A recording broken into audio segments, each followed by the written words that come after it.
Hello friends! Today pupunta kami ng aking solong apong si Hershey sa isang friend namin na may 2 Siberian Huskies din, isang boy at isang girl. O diba parang yung mga fake kapatids lang din niya na sila Hansel at Honey. Halos kaedad din nila si Hershey, bale mga 9 days lang ang tanda ng 2 puppies sa kanya. Nakaka-excite lang na makita yung magiging reaction niya kasi first time niyang ma-experience yung makipaglaro sa mga kaedaran niya talaga. Being a singleton puppy kasi, maaga siyang na-expose sa mga adult dogs namin dito sa bahay. May malaking age gap na kaagad, kaya most of the time nadidisiplina lang din siya sa mga kakulitan niya. Ayun, so samahan nyo kami at alamin natin kung anong klase ba talaga ng pag-uugali ang meron itong solong apo ko na to kung sakaling nagkaroon siya ng mga kapatid.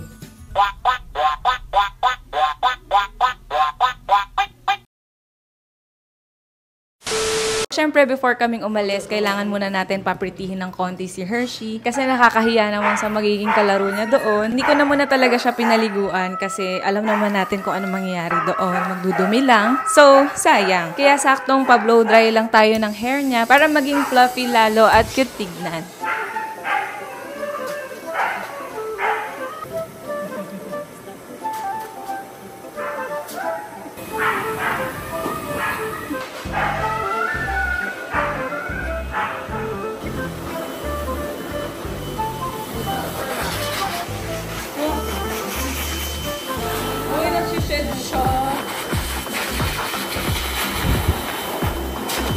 Nagagalit ako sa buhay.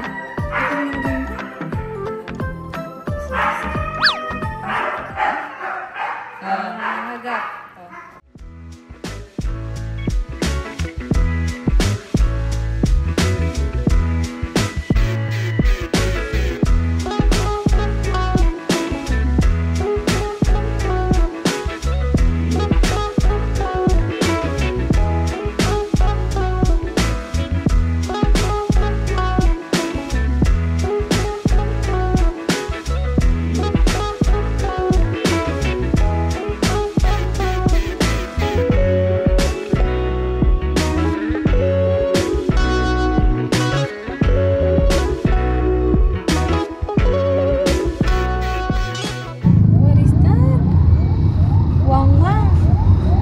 Papa mo.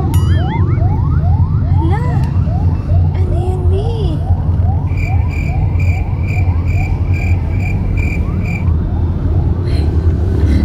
Nagising lang siya.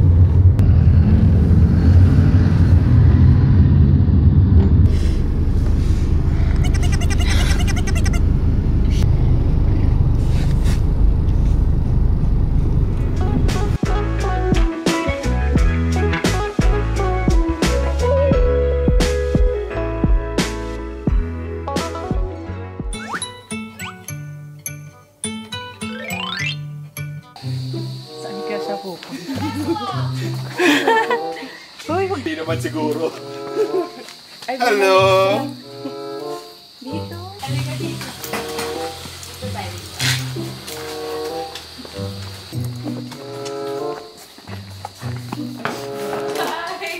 Ayan, walang hagdan. Makikipa. Oo nga, yun nga sabi ko.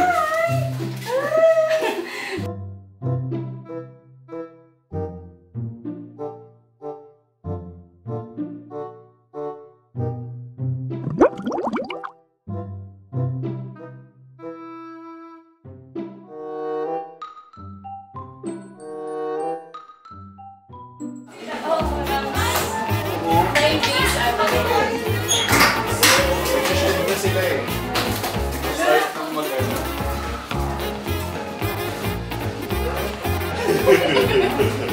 Uy, itsura nyo kumpara sa kahit shed na to. Ito, hindi pa masyado. Okay lang. Pinador siya.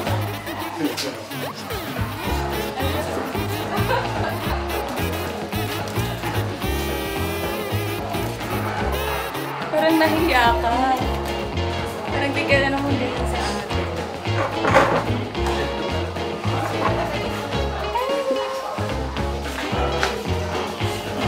Easy sila. Uy, pansinin niyo yun.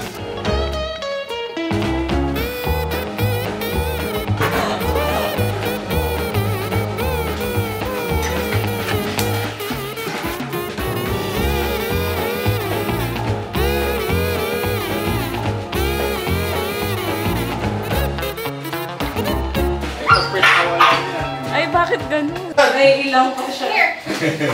Totoo na yung mga kapatid mo. Ganda ng coat nyo. Sa ngayon. May catch yan eh.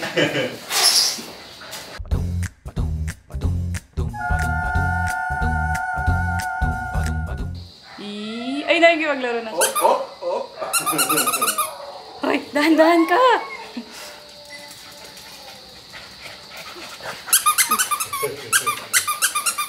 Yan na, play na kayo. Go! Dali, agawan kayo, agawan. Tapos nag-away-away. Wala, yun na pinitpit na. Tinangay na. Ang cute! Dahan.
Pumasok kami dito sa room para makapagpahinga at makapag-aircon ng mga bebe dahil mainit pa nga po sa labas. Kaso, imbis na makapagpahinga at matulog sana sila, tuloy-tuloy pa din nga po sila sa paglalaro dito sa loob.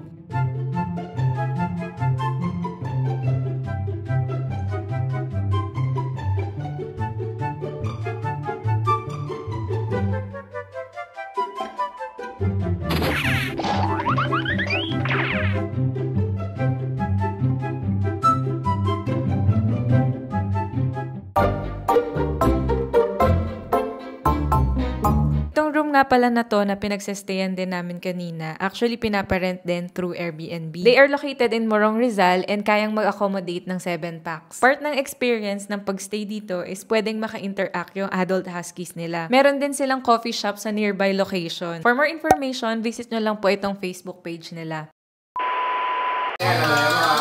Hershey! Good boy! Good boy, Wong! Yan po. Oh, yan. Niya. Kumandin ako. Relax. Plain lang. Diyan ako pinapasok na yung bibig niya sa bibig ni Wong. Hershey. Sige lang, te. Sige lang. Tignan mo lang. Tignan mo lang ang gagawin. Hershey. Hershey. Wow!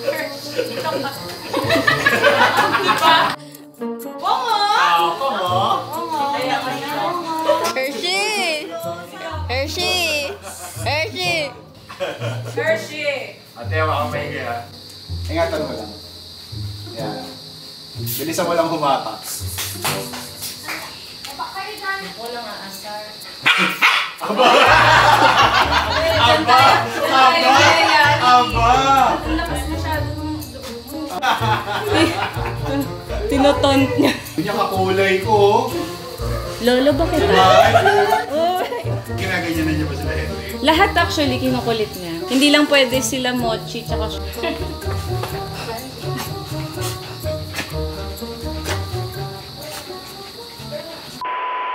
So after nila uminom ng tubig, another round pa ng kakulitan na honestly, hindi ko na talaga alam kung saan pa yan nanggagaling. Saan nila hinuhugot yung energy na yon. Kasi since dumating kami, never na silang nagpahinga or natulog. Wala talaga silang tigil kakalaro. One eternity later. Bago kami umalis, ni-request ko talaga sa kanila na kung pwedeng sabay-sabay sila kumain. Para for once lang, ma-experience ni Hershey yung may makasabay siyang kumain. Yung parang sa mga ordinary na magkaka-liter mates. Alis mo naman. Alis mo naman.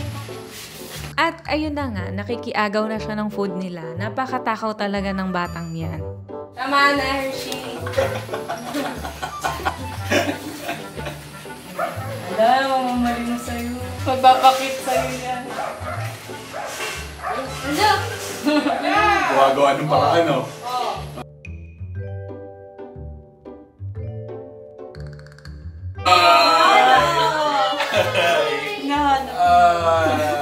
Nakatanaw talaga.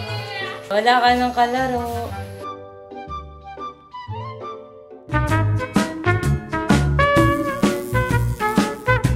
Ayos tayo. Bye, thank you. Grabe ang nilaro ni Hershey.